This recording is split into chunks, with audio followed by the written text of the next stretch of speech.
Welcome back to another episode of the Wild Table. Today we're here on the Zigo in the Tauranga harbour and we're fishing live baits to see if we can catch a king or something else.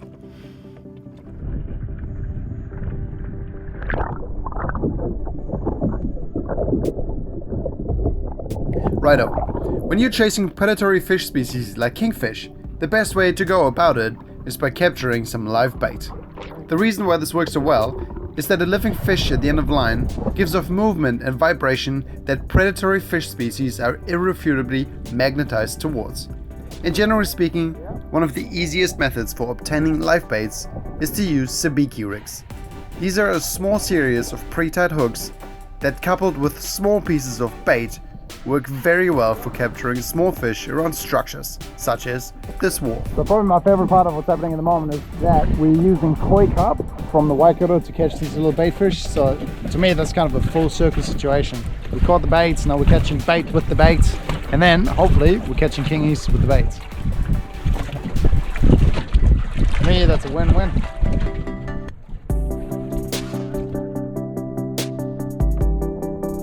Go, another one.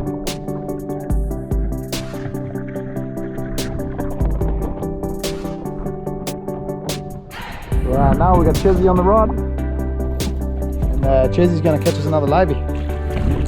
Rod tip down, and then as soon as you feel a strike, just give it a little jerk up. Woo, Chizzy, you're on. That looks like a nice livey too. Oh, that is more than a Jack Mac, that is. Wait. So lift up, and then wind down. That is a good one. Chizzy, you caught a real good one. Oh. just switching the Sabiki because the last one, all the bloody hooks got pulled off. Here we go. Chizzy's on. That looks like a nice Jack Mac right there. Ooh. So wind down, lift up. Oh, you got two of them. Up, over. Ah, Chizzy. We're not sure what that last footage might have dropped the camera there, but look at this. Whoa, that is a couple of real nice fish in there. Perfect livey.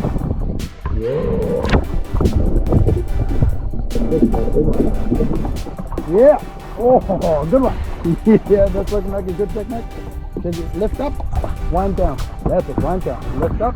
You got it. Bring him to the boat. Put him in the net. Lift up. Nice.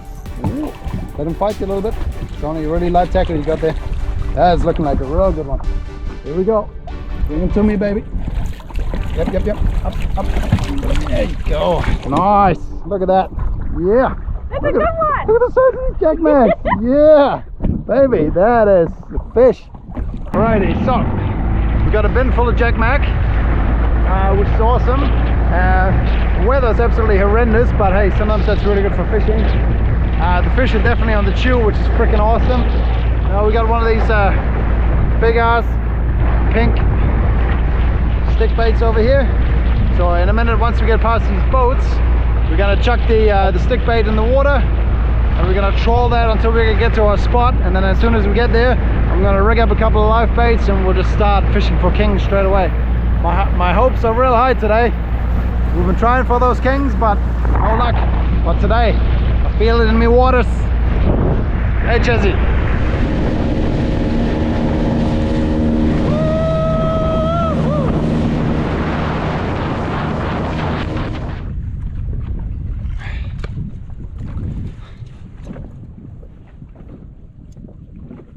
It ain't tight, it ain't right.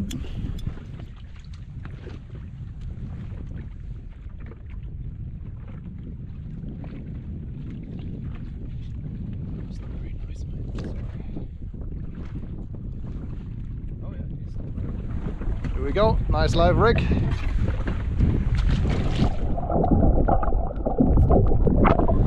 Alright, so we're pretty much out in the fog at the minute. It's pretty eerie out here, to be honest. No other fishermen around, but I got a big beautiful live bait in the water, and so does Chizzy behind me. I'm sort of just trying to navigate it so that the liveys sort of stay away from each other. But this is prime kingy territory. We're right by the marker, and I've already been seeing some fishies jump, so I'm fairly hopeful that with these liveys get some kings on deck. either way, couldn't really be in a better position for it, to be honest.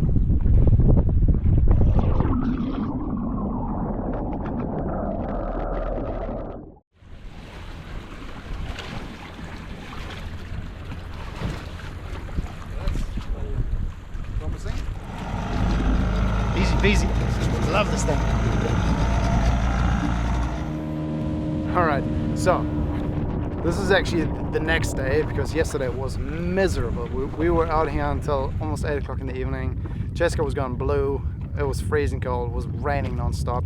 We caught some really nice mackerels yesterday though, and I was really hopeful for a king, but at the end of the day we pulled tail and we just went back into the harbour. But of course, being who we are, needed to keep coming out here, so we came straight back today. A guy at the wharf actually gave us a few liveys, which was super nice of him. We headed straight back out. There's been a heap of action today. We've seen a fair few sort of bait fish and Kahawai jump around the place, so we're pretty hopeful that we'll catch something. Yeah, it's good. It feels good. Feels like a nice day. It's calm. It's still a little bit overcast, so it's not purely sunny. And we're just fishing the Marcus in the Tauranga harbour. Fingers crossed.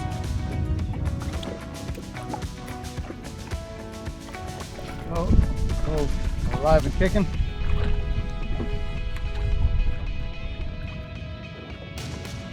And essentially all we're doing is we're just drifting on the Zigo. The Zigo board is a perfect little unit for that because it's so light and maneuverable. You can just kind of zoom up and then drift back down. And we're just drifting past the harbour markers essentially. We're just hoping that we'll either catch a king or some other predatory fish species that come zooming through here looking for bait fish. So keep the rod up. Okay, just keep the tension. That's the main thing. Oh, it's Kahawai. I think it might be a Kahawai, a big Kahawai. Either way, here we go. It's a big fish. That's a beauty. Rod up. Jesse, you need to keep the tension on the fish. And when he takes line, let him take line. You need to fight this guy, okay? All right. Woo! Damn. Might be either a small king or a large Kahawai. I'm not sure. But oh, okay. Now you need to move around the boat. Yeah. This filming is horrible. Sorry, guys. You need to keep the tension on him. Okay, that's the main thing. Not too much. Don't break it. Wind down. Lift up. Nice. Tension on. Keep tension on. Don't give him a second of slack. And when he wants to run, let him run. Up with the rod, Chizzy. Keep the rod up. So I'm trying to coach you while filming. This is not easy. So lift up and then wind down.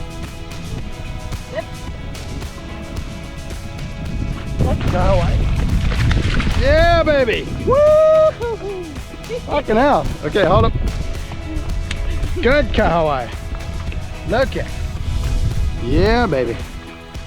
That's a beauty fish. You ate that bait pretty good, didn't you?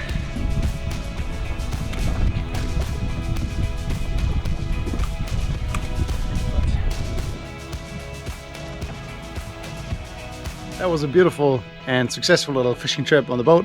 We only did catch the one Kahawai at the end of the day and no kingfish, but it doesn't matter. Wild food is wild food. And so I'm back at the garage and I'm going to process this Kahawai. Now, generally, I guess the most often done thing is to fillet the fish. And that is easy and it's really good to know how to do. But I also really like making the most of the fish. So this particular Kahawai, I'm actually going to cut up into steaks.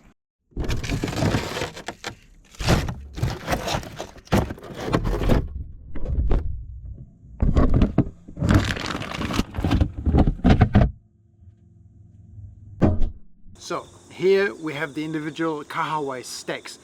Now, when you've got a fish like this, there's always the question of what to do with it. And I think a fish like a Kahawai really lends itself to strong either Indian or Asian style flavors.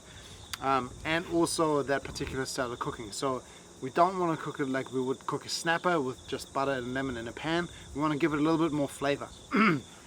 So recently we've made really good friends with another YouTuber. His channel is Bombang. I'll chuck a link up here so you can go and check it out if you want. They have done a really cool video about some of our adventures recently, and they have also done some really beautiful cooking of some of our wild foods that we've given them. So today what we're going to do is we're going to take one of Bombang's recipes and we're going to apply it to this Kahawai.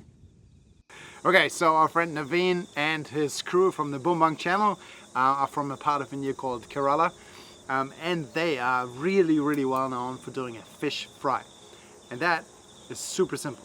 Essentially all they do is they take a mild chili powder and turmeric and crushed pepper and a little bit of water and make a kind of a paste. We're in this case going to also add a little bit of curry powder, and instead of using water we're going to use a little bit of beef stock. Then you quite simply take your steaks of fish and you coat them liberally in the paste that you've made with the ingredients, and then simply fry it with a shitload of butter on a nice hot cast iron plate or pan. As our friend Naveen would say, lovely.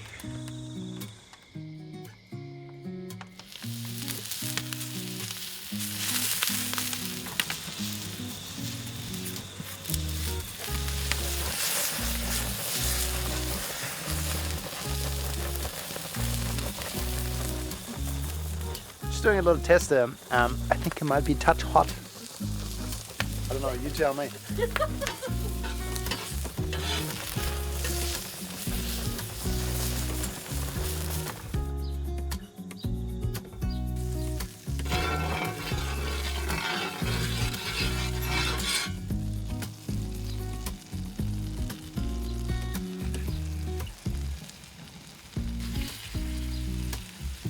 Alright, so as you can see, super simple recipe, only a handful of ingredients, but already this is smelling so good. And I've tasted it before, did a taster piece, and I already know it tastes really good.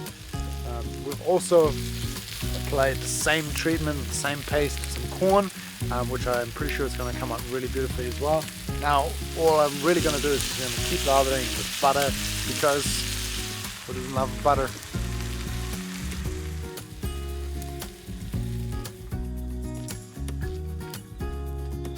Alright, such an easy recipe, so easy to do, cooked straight over the fire, but this is just my kind of food, full of flavor.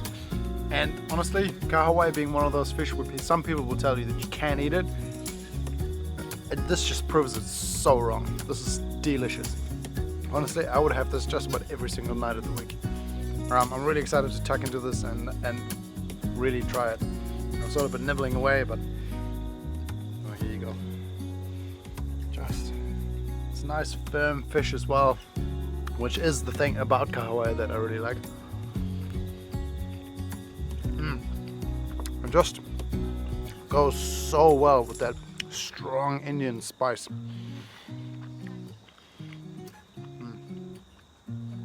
I really like it. Summer, gin. I think more often than not in life, the key for happy moments is simplicity. We went out, caught one single fish that I'd quite happily call mediocre at best, took it home, processed it in the plainest fashion, and cooked it on the fire with a recipe that a 3-year-old could master. One of the mantras I like to repeat to myself often is this: how easy can it be? By which I mean to open a mental space of sorts and letting things flow as they wish, and creating space to let things be just that, easy. And this was truly easy and truly awesome. My dogs have an uncanny magical ability to know when I'm butchering game or fish. There you go. One tail for you. One head for you.